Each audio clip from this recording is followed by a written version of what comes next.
أعوذ بالله من الشيطان الرجيم بسم الله الرحمن الرحيم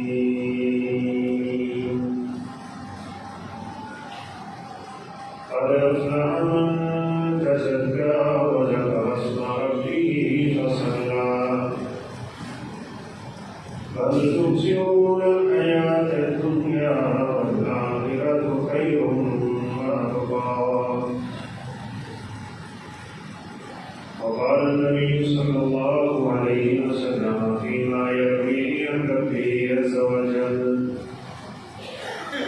يدعو طعامه وشرابه وشهوته بيده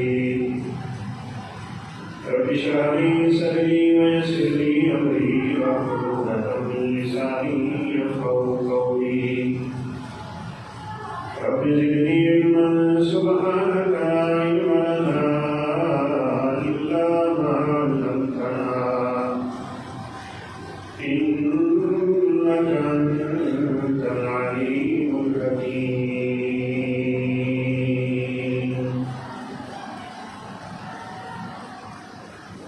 مختصر السلام کے بعد رمضان مبارک کا پہلا عشرہ آج مکمل ہو رہا ہے اور بڑی تیزی سے یہ ماہ مبارک اپنے اختتام کی طرف رواں ہے. جیسے جیسے قیامت قریب ہو رہی ہے ویسے ویسے زمانہ قریب ہو رہا ہے. رسول اللہ صلی اللہ علیہ وسلم نے قیامت کی نشانیوں میں سے یہ بھی بتلایا ہے کہ یتقارب الزمان، زمانہ قریب ہو جائے گا. اور آپ صلی اللہ علیہ وسلم نے خود ہی وضاحت فرمائی کہ زمانہ کے قریب ہونے سے مراد یہ ہے کہ سال مہینوں کی طرح بیت جائے گی، مہینے ہفتوں کی طرح اور ہفتے دنوں کی طرح گزرے گا. وقت میں برکت ختم ہو جائے گی اور کل کی بات ہوگی اور یوں لگے گا کہ جیسے ایک سال گزرے ہوئی چیز کل ہوئی تھی. چونکہ زمانہ غربت میں ہے اور رمضان تیزی سے گزر رہا ہے، ہمیں یہ دیکھنا ہے کہ ہم نے رمضان کیسے گزارنا ہے. اور رمضان المبارک کے یہ جو مہینہ ہے اور اس کے جو روزے ہیں یہ ہم کیوں رکھتے ہیں، اس کا مقصد کیا ہے، فلسفہ کیا ہے، حکمت کیا ہے.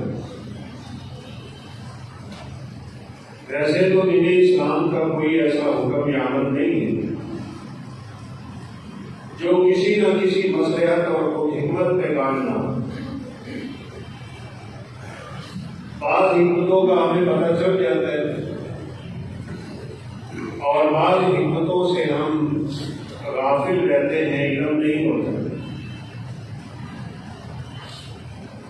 ایک بات تو سچتا ہے کہ ہمیں کسی عبادت کی حکمت کا پتہ چلے یا نہ چلے،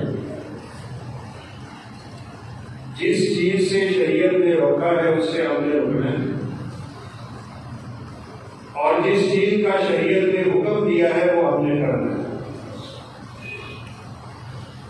البتہ یہ بات بالکل روزے روشن کی طرح واضح ہے، جس چیز کا شریعت حکم دیتی ہے اس کا انسان کو دنیا میں بھی فائدہ ہوتا ہے، آخرت میں بھی فائدہ ہوتا ہے. اور ہر وہ چیز جس سے شریعت روکتی ہے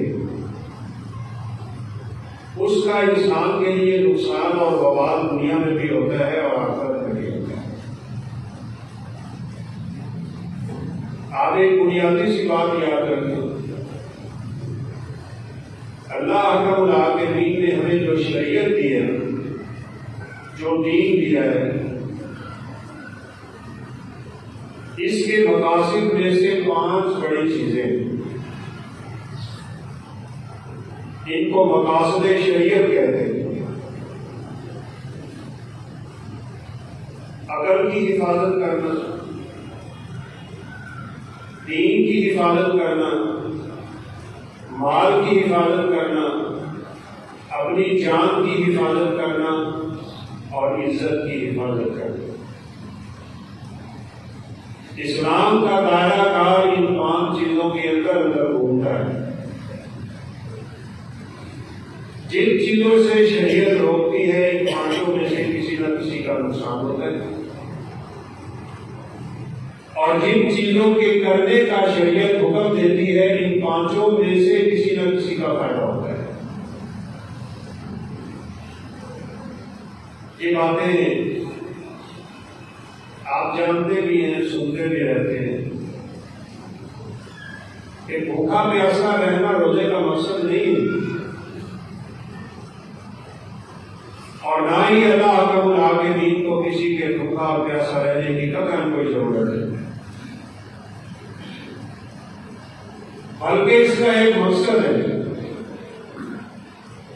ہم نماز پڑھتے ہیں اس کا مقصد ہے، ہم زکوٰۃ دیتے ہیں اس کا مقصد ہے، ہم روزہ رکھتے ہیں اس کا مقصد ہے، ہم خطبہ جمعہ سنتے ہیں اس کا مقصد ہے، بلکہ شیخ الاسلام ابن تیمیہ رحمۃ اللہ علیہ اس طرح فرماتے ہیں کہ انسان کی زندگی کی ایک حرکت بھی ایسی نہیں ہوتی جس کے پیچھے کوئی مقصد نہ ہو،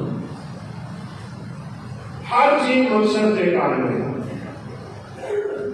تو پھر روزے کے بڑے بڑے مقاصد جو ہیں ان پہ انشاءاللہ آج مختصر سے وقت میں گفتگو بھی ہوگی، اور ہم نے باذن اللہ تعالی کوشش بھی کرنی ہے کہ اللہ ہمیں وہ حاصل کرنے کی توفیق نصیب فرمائے۔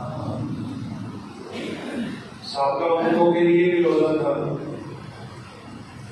اور قرآن مجید میں اس کا واضح بیان موجود ہے، یا ایھا الذین آمنوا کتب علیکم الصیام کما کتب علی الذین من قبلکم لعلکم تتقون۔ اے ایمان والو، ہم نے تم پہ روزے فرض کیے ہیں جیسا کہ تم سے پہلی امتوں پہ بھی فرض تھے۔ ایک بنیادی مقصد ہوتا ہے ہر چیز کا، اور وہ بنیادی مقصد روزے کا یہ ہے کہ تمہارے اندر خوف خدا ہونا چاہیے، تقویٰ، پرہیزگاری، الہیت، خشیت، خوف خدا، دل میں تبدیلی، اور میری اور آپ کی زندگی بھر کی یہ روٹین بن جانی چاہیے۔ جیسے رسول اللہ صلی اللہ علیہ وسلم نے اپنے ایک صحابی کو نصیحت فرمائی ہے، اتق اللہ حیث ما کنت، تو جہاں بھی ہو بس تیرے دل میں رب کا خوف ہونا چاہیے۔ وہ جلدے ہو، وہ خلوتیں ہو، وہ اکیلا ہو، وہ معاشرے میں ہو، وہ پورے قبیلے میں ہو، وہ کسی خوشی میں ہو، کسی غمی میں ہو، وہ دکان پہ ہو، وہ تجارت پہ ہو، زندگی کے ہر شعبہ میں وہ جہاں بھی ہو، یہ صرف ایک مومن میں کامل اور اکمل طور پہ موجود ہونی چاہیے کہ وہ ہر مسئلے میں، ہر معاملے میں اللہ سے ڈر رہا ہوتا ہے۔ یہ روزے کا سب سے بڑا مقصد ہے۔ اور ایک چھوٹی سی مثال ہم نے سابقہ خطبہ میں بھی پیش کی، یہ تو اللہ تعالیٰ کا بڑا فضل ہے، موسم بڑا اچھا گیا، گرمیوں کے روزے بھی گزرے، شدت اور حدت کی گرمی، ٹھنڈا پانی وضو انسان کرتا ہے، منہ میں پانی داخل کرتا ہے، وہ پی بھی سکتا ہے، کوئی دیکھ بھی نہیں سکتا، وہ گلے سے اس کو نیچے اتار دے، کسی کو کیا پتا اس نے پانی پی لیا ہے۔ لیکن آج اللہ کے فضل سے ایمان کو تقویت ملی ہوئی ہے، اللہ نے ایمان کو مضبوط کر دیا ہے، شیطان جھگڑا ہوا ہے، آج میرے اور آپ کے جسم میں دوڑ نہیں سکتا، وہ حملہ نہیں کر سکتا، وہ اپنی چالاکیاں نہیں دکھا سکتا، اس کو اللہ نے جھگڑ دیا۔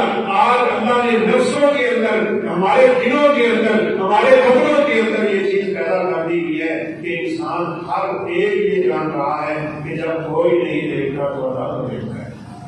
بس یہ تصور قائم ہو جانا چاہیے، رمضان کے بعد بھی ہونا چاہیے کہ رمضان جہاں ہمارے اندر اس طرح کی صفات پیدا کرنے کے لیے آتا ہے، وہاں یہ چیزیں بھی پیدا کرتا ہے کہ آپ اور میں اپنی پوری زندگی زندگی کی روٹین کو سیدھا کریں.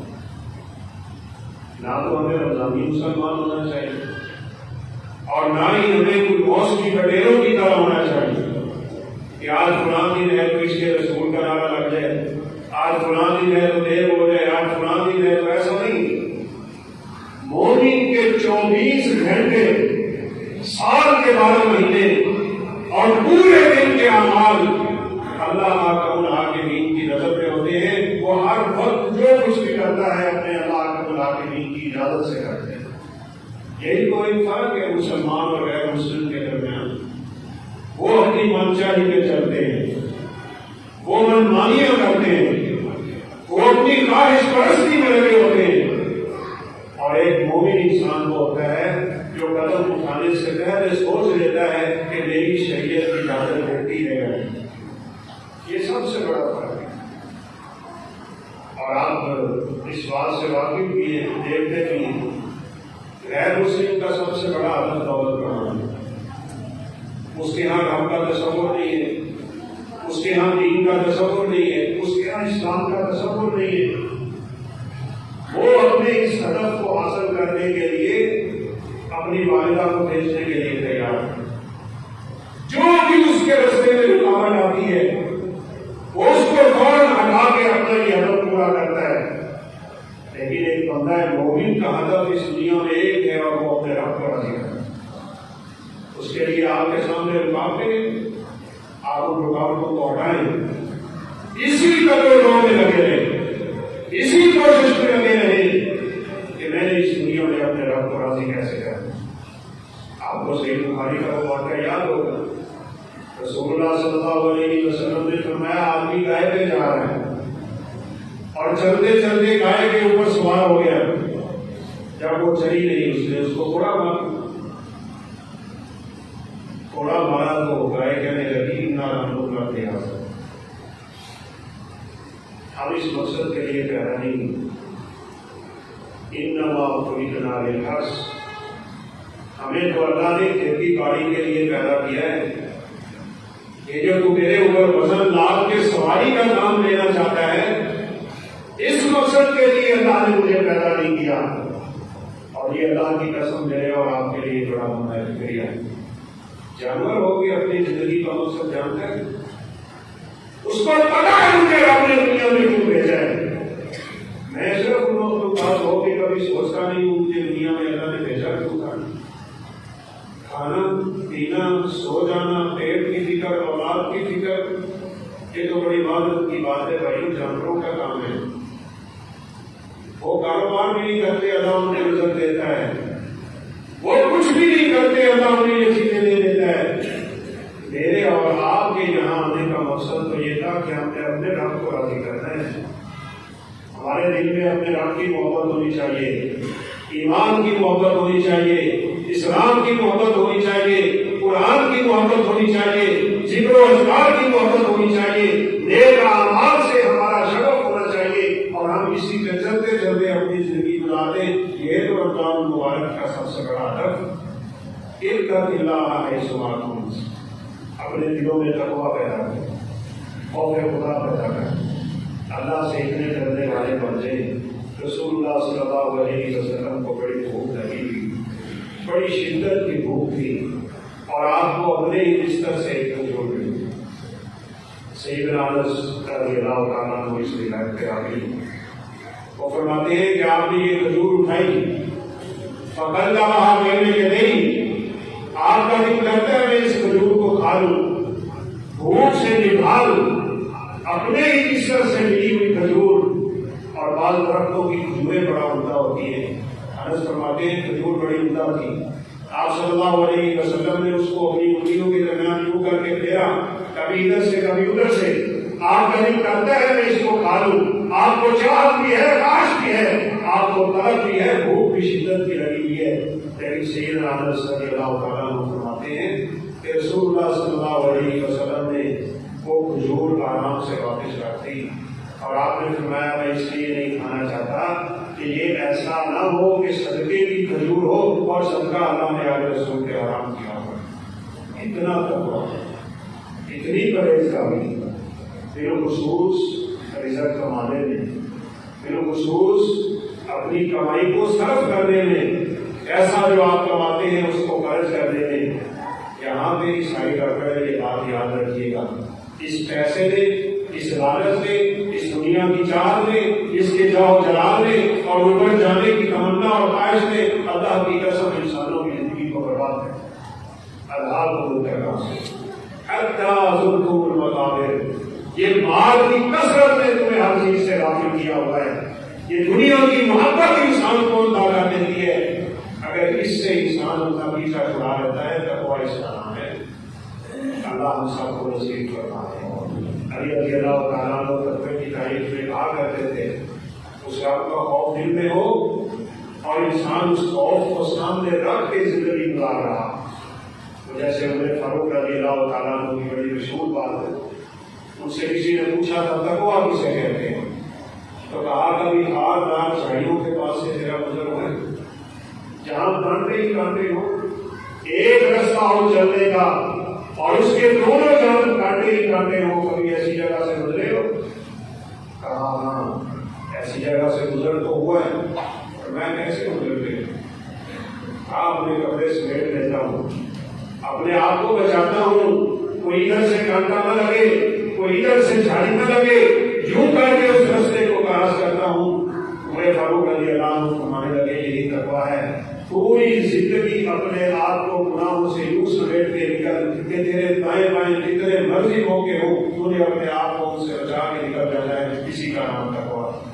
موقع بڑے آپ تھوڑا سا باہر نکلے تو گناہوں کے واقعی ہی واقعی، لیکن جس کے دل میں ایمان ہو، جس کے دل میں رب کا خوف ہو، جس کے دل میں تقویٰ ہو، جس کے دل میں پرہیزگاری ہو، جس کے دل میں الہیت ہو، جس کے دل میں خشیت ہو، جس کے دل میں خوف گناہ ہو، جس کے دل میں آخرت کی تمنا ہو، جس کے دل میں رب سے ملاقات کی خواہش ہو، جس کے دل میں قبر میں جانے کا ڈر ہو، جس کے دل میں میزان کا ڈر ہے، اور صراط کا ڈر ہے، ترازو کے لگنے کا ڈر ہے، اللہ کے سامنے کھڑے ہونے کا ڈر ہے، اللہ کی قسم اس انسان کی زندگی چاہے کتنے گناہوں کے موقع ملتے ہو، اللہ اس کے ایمان کو اتنا مضبوط کرتا ہے کہ وہ گناہوں کی زندگی سے اپنے آپ کو بچا کے نکل جاتا ہے۔ جنگیں نہیں ہوئی ایسی مسلمانوں، دشمن اسلام نے ننگی عورتوں کے ساتھ لڑائی، بات تو کہتے ہیں یہ صحابہ کے دور میں ہوا ہے، لیکن صحیح بات ہے صحابہ کے دور میں بعد کی بات ہے۔ عورت آج کل سب سے بڑا فتنہ ہے، اور آپ دیکھ لیں ہر اشتہار میں عورت ہے، ہر اشتہار میں عورت ہے۔ ان فتنوں سے بچنے کا نام ہی تقویٰ ہے، گناہوں سے بچنا ہے، بس تقویٰ اسی چیز کا نام ہے۔ ان کے خیال میں یہی تھا کہ جب عورتوں پہ ان کی نظریں پڑیں گی اور بڑی حسینہ اور جمیلہ عورتیں بیٹھی ہوگی، بس ان کا ایمان کمزور ہوگا تو ہمارے خلاف لڑنے کی طاقت کہاں ہے؟ آج مسلمان کمزور کیوں ہے؟ طاقت تھوڑی ہے ہمارے پاس، ایٹم نہیں ہے ہمارے پاس، فوج نہیں ہے ہمارے پاس، میزائل نہیں ہے ہمارے پاس، اسلحہ نہیں ہے ہمارے پاس، تعداد نہیں ہے ہمارے پاس۔ وہ تو 10 ہوتے تھے اور 200 سے ٹکرا جاتے تھے، آج ہماری تعداد کہاں پہنچ گئی؟ 1.5 ارب سے زائد مسلمان، قوتیں بھی نہیں، اللہ نے وسائل بھی دے دیے، مار کیوں پڑ رہے ہیں؟ آج ہم کمزور کیوں ہیں؟ آج ہم ضعیف کیوں ہیں؟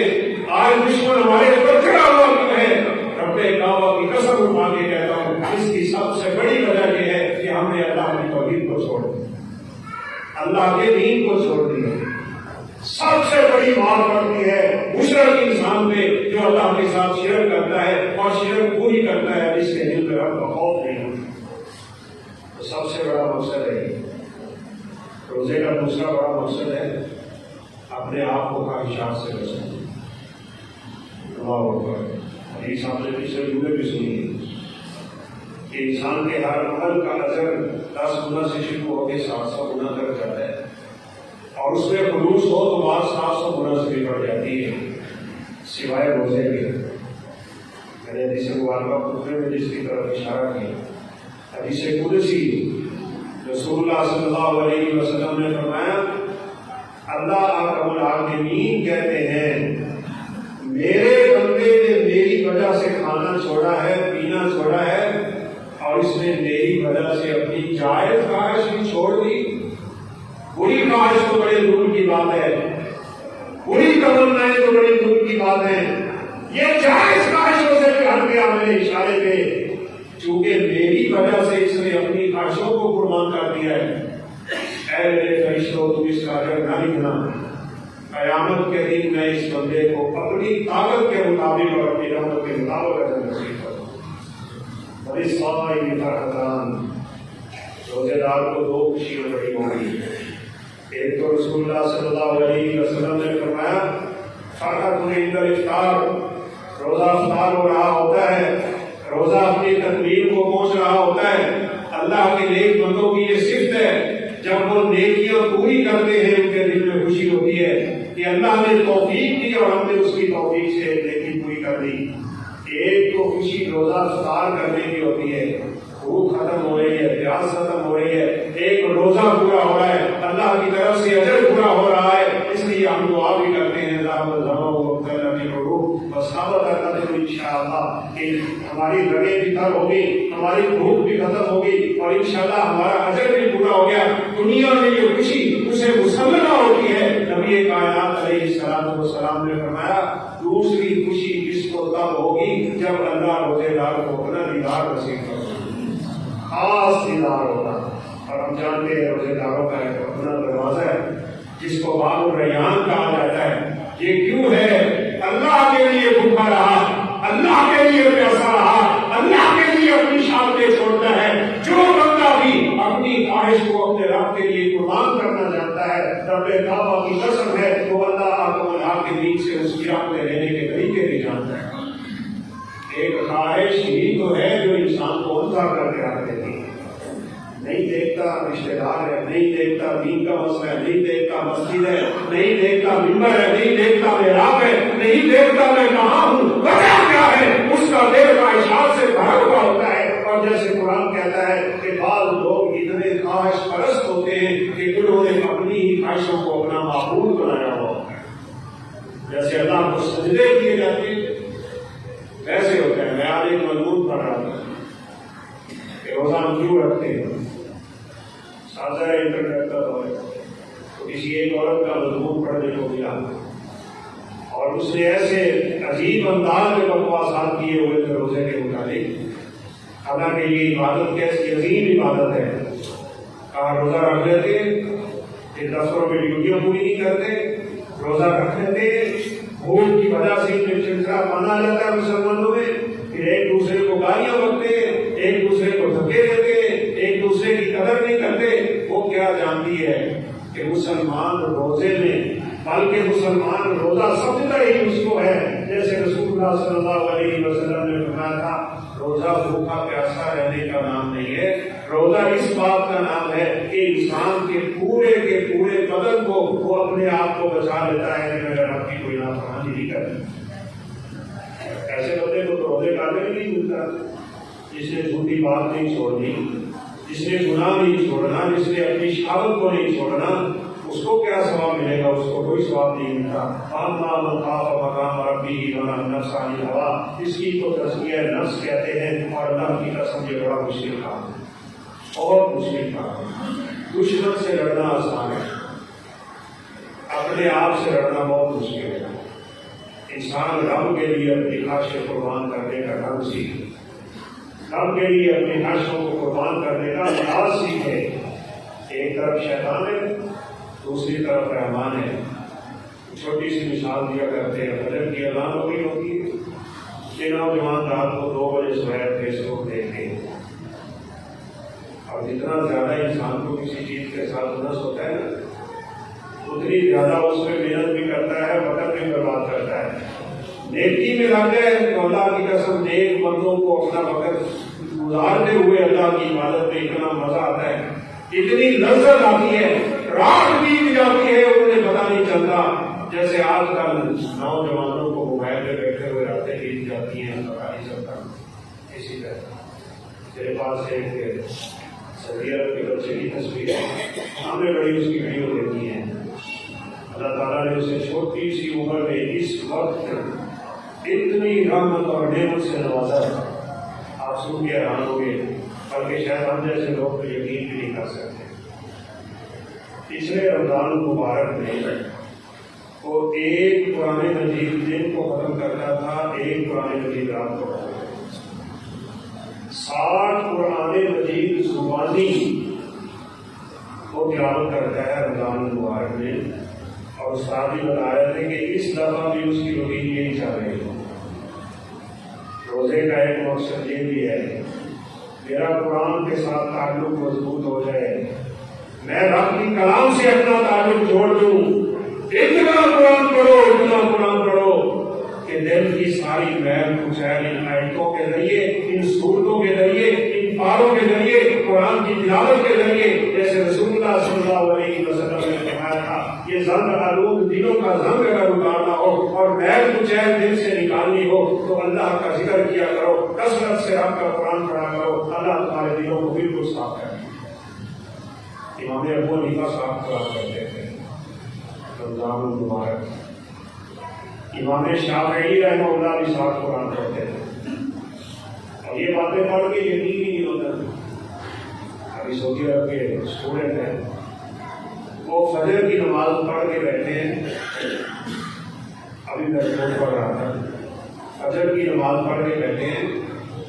جمعے کی اذان سے پہلے سب نے اپنا قرآن مکمل کر لیا، اور میں نے آپ کو تیسرے جمعے بھی اشارہ کیا، حافظ قرآن کو 5 سے 6 گھنٹے چاہیے، پورا قرآن پڑھ لیتا ہے، اتنا قرآن پڑھو، اتنا قرآن سے تعلق مضبوط کرو، اتنی کثرت سے تلاوت کرو، راتیں بیتے تو اللہ کے قرآن کی تلاوت میں، اور دن بھی بیتے تو اللہ کے دن کے قرآن کی تلاوت کرتے ہوئے قرآن سے خوبصورت تعلق قائم کرنے کا نتیجہ یہ ہے اس بچے کی ابھی داڑھی نہیں آئی، اللہ نے اسے آنکھیں نہیں دی، وہ بصارت سے معروم ہے بچہ، اور 70,000 حدیثوں کا حافظ ہے۔ یہی غلط ہے، یہ رحمتیں کیسے برس رہی ہیں؟ صحیح بخاری، صحیح مسلم، ابو داؤد، نسائی، ترمذی، ابن ماجہ، موطا امام مالک، مسند امام احمد بن حنبل، مسند دارمی، سنن النسائی، مسند شافعی، سنن کی کتابیں، اتنی کتابیں یاد کر چکا ہے وہ زبانی کہ اللہ رب العالمین نے اس کو اس چھوٹی سی عمر میں اس وقت کا سب سے بڑا محدث بنا دیا۔ انٹرنیٹ پہ موجود ہے، اسی کے لیے پڑھتا ہے، سوال کرتے ہیں اور وہ حدیث پڑھتا ہے، سوال کرتے ہیں وہ قرآن کی آیات پڑھتا ہے۔ ہم جتنا اللہ کے دین کے ساتھ جڑیں گے اتنا دل صاف ہوگا، اتنی اس سے دنیا کی محبت نکلے گی، اتنی خواہش پرستی انسان کی دور ہوگی، اور یہی چاہتا ہے روزہ ہم سے، اور یہی چاہتا ہے رمضان ہم سے۔ رمضان مبارک کا تیسرا بڑا سبق اور روزے کا تیسرا بڑا سبق یہ ہے، آج آپ دیکھ لیں ایک وقت پہ اذان ہوتی، ایک وقت پہ نماز ہو رہی ہے، ایک وقت پہ افطاری ہو رہی ہے، ایک وقت پہ مغرب ہو رہی ہے، ایک ہی وقت پہ پوری امت چل رہی ہے۔ ایسا کیوں ہوتا ہے؟ جو بھی رمضان گزرتا ہے کسی کی اذان لیٹ ہو جاتی ہے، کسی کی جماعت لیٹ ہو جاتی ہے، اس کا مطلب یہ ہے کہ آج جس وقت پہ ہم نماز پڑھ رہے ہیں یہی سچا دین ہے۔ الفتیں پیدا کرو، محبتیں پیدا کرو، اخوتیں پیدا کرو، اتفاق و اتحاد کی فضا پیدا کرو۔ ہمارا دین ایک ہے، ہمارا ایمان ایک ہے، ہمارا قرآن ایک ہے، ہمارا نبی ایک ہے، ہمارا رسول ایک ہے، ہمارا رب ایک ہے، ہمارا دین ایک ہے۔ ہم تو ایک ملت تھے، ہم تو ایک قوم تھے، ایک قوم کی طرح رہنا چاہیے تھا، لیکن یہ فرقوں سے بڑھ کے، اختلافات میں بڑھ کے ہم نے تو اپنی ہی زندگی اجرت کر رکھی ہے۔ آج رمضان ہمیں یہ درس دے رہا ہے کہ پھر سے پلٹو اس چیز کی طرف اور آپ اس کے اختلاف ختم کر کے ایک امت اور ایک ملت بن کے دکھاؤ دیا۔ نماز میں غیر سے غیر ہم جڑ جاتے ہیں، عبادتوں کے مقصد ہے نا، قوم سے قوم ہم کیوں ملاتے ہیں؟ کوئی بھائی یہ بھی کہہ سکتا ہے کہ ہم تو ملاتے ہی نہیں، ملایا کرو۔ رسول اللہ صلی اللہ علیہ وسلم نے فرمایا ہے من سد فرجۃ غفر له ما تقدم من ذنبه۔ یہ کبھی آپ سوچیں اتنا اجر کیوں ملتا ہے؟ آپ نے فرمایا یہ صف کے درمیان جو تھوڑی سی خالی جگہ رہ جاتی ہے نا، ایک ادھر کھڑا ہے ایک ادھر کھڑا ہے، درمیان میں تھوڑی سی خالی جگہ ہے، جو آدمی پاؤں کے ساتھ پاؤں ملا کے اس خراب وقت کی قدر کرو. بہت بڑا سبق ہے. اپنے وقت کی قدر کرو. رسول اللہ صلی اللہ علیہ وسلم کا فرمان ہے نعمتان مغبون فیہما کثیر من الناس. دو نعمتیں ایسی ہیں جن کی لوگ عمومی طور پہ قدر نہیں کرتے. دھوکہ کھاتے رہتے ہیں ان دو نعمتوں میں. الصحت والفراغ. جس بندے کو اللہ نے صحت دی ہوئی وہ اللہ کی اس نعمت کا صحیح شکر ادا نہیں کرتا ہے. بیمار ہو جائے تو بڑی اللہ ادا کرتا ہے لیکن حالت صحت میں آپ کو بھول جاتے ہیں. اور دوسرا فرمایا فراغت. اگر اللہ کسی کو فارغ وقت دے دے کہ اس کی بہت بڑی نعمت ہے. لوگ فارغ وقت کو سمجھتے ہیں سیر سپاٹے کے لیے ٹائم مل گیا ہے, آوارہ گردی کرنے کے لیے ٹائم مل گیا ہے, گھومنے پھرنے کا ٹائم نکل آیا ہے. جبکہ اللہ تعالیٰ آتے ہی نے اپنے پیغمبر کو کیا فرمایا فَإِذَا فَرَغْتَ فَانْصَبْ. اے میرے پیغمبر جب تجھے ٹائم ملے نا تو اللہ کے سامنے دعا ہو جائے گا. قیام شروع کر دے, اللہ کی عبادت شروع کر دو. یہ دو نعمتیں آج میرے اور آپ کے پاس اللہ کے فضل سے موجود ہے. اپنے اس وقت کی قدر کرو. اللہ نے قسم اٹھائی فجر کی, والفجر. فجر کے بعد چاش کا ٹائم ہوتا ہے. اللہ نے قسم اٹھائی ہے چاش کی. والضحیٰ. اس کے بعد زہر کا وقت ہوتا ہے. اللہ تمہیں آ کے نے اس وقت کی بھی قسم اٹھائی کہ عصر کا وقت ہوتا ہے. اللہ نے اس کی بھی قسم اٹھائی ہے. والعصر ان الانسان لفی خسر. اس کے بعد شام آ جاتی ہے, رات ڈھل جاتی ہے. اللہ نے اس کی بھی قسم اٹھائی ہے. واللیل اذا یغشی. اس دن کی بھی قسم اٹھائی. والنہار اذا تجلی. اس وقت کی اللہ کے یہاں اتنی قدر ہے کہ اللہ ان وقتوں کی قسمیں اٹھا رہا ہے اور ہم ہیں کہ اپنا وقت برباد کیے جا رہے ہیں. قیامت کے دن اس وقت کا سوال ہوگا. اللہ فرمائے کہ کہاں سوال کیا ہے. جیسے جوانی کا سوال ہے, جیسے مال کا سوال ہے, جیسے انسان سے پوچھا جائے گا تجھے جو دین کی باتوں کا پتہ چلا تھا تو نے ان سے عمل کتنا کیا. یہ سوال ہوں گے. قدموں کو جھگڑا ہوا ہے. جب تک ان کا جواب نہیں دیتا اس وقت تک بنی آدم کے قدم ہل نہیں سکتے. ان سوالوں میں سے ایک بڑی عمر کا سوال ہے. فی عمری فیما افنا. اپنی عمر کہاں خرچ کر کے آیا ہے, اپنی عمر کہاں پہ لگا کے آیا ہے. پھر اللہ کو کہنا یا اللہ دکانوں پہ برباد کی تھی, میں نے میرے کھیلوں پہ برباد کی تھی, میں نے تجارتوں میں برباد کی تھی, میں نے محنتوں مزدوریوں میں برباد کی تھی. میں ان چیزوں میں اپنی عمریں برباد کر کے آیا. بھائیو شریعت نہیں روکتی ان کاموں سے, لیکن اللہ کے حقوق کو ادا کرنے کا طریقہ سیکھو اور اپنے اندر یہ جذبہ پیدا کرو. اللہ کے حقوق ادا کرو گے تمہارا یہ کام کرنا بھی اللہ تمہارے لیے عبادت بنا دیتا ہے. پھر خصوص آج کل تو روزہ غالباً سیدہ اسماء رضی اللہ تعالیٰ عنہ کی روایت ہے جو سیدہ عائشہ صدیقہ کی بہن کہتی ہے کہ میں نے رسول اللہ صلی اللہ علیہ وسلم سے سنا ہے کہ روزے دار آدمی جب تک کسی کی غیبت نہیں کرتا اس کا خاموش رہنا بھی اللہ اس کے لیے عبادت بنا دیتے ہیں, اس کا سونا بھی اللہ عبادت بنا دیتے ہیں. تو وہ فرمایا کرتی تھی میں روزے کی حالت میں بس دو ہی کام کرتی ہوں, یا تو پھر اپنی زبان سے اپنے رب کو یاد کرتی ہوں یا پھر خاموش رہتی ہوں. میرا یاد کرنا بھی عبادت بنتا ہے, میرا خاموش رہنا بھی عبادت بنتا ہے. اس لیے ہمیں یہ چیزیں سیکھنی ہیں, ہمیں اپنے وقت کی قدر کرنی ہے. آج روزہ ہے, آج ہم اپنی تربیت کر سکتے ہیں.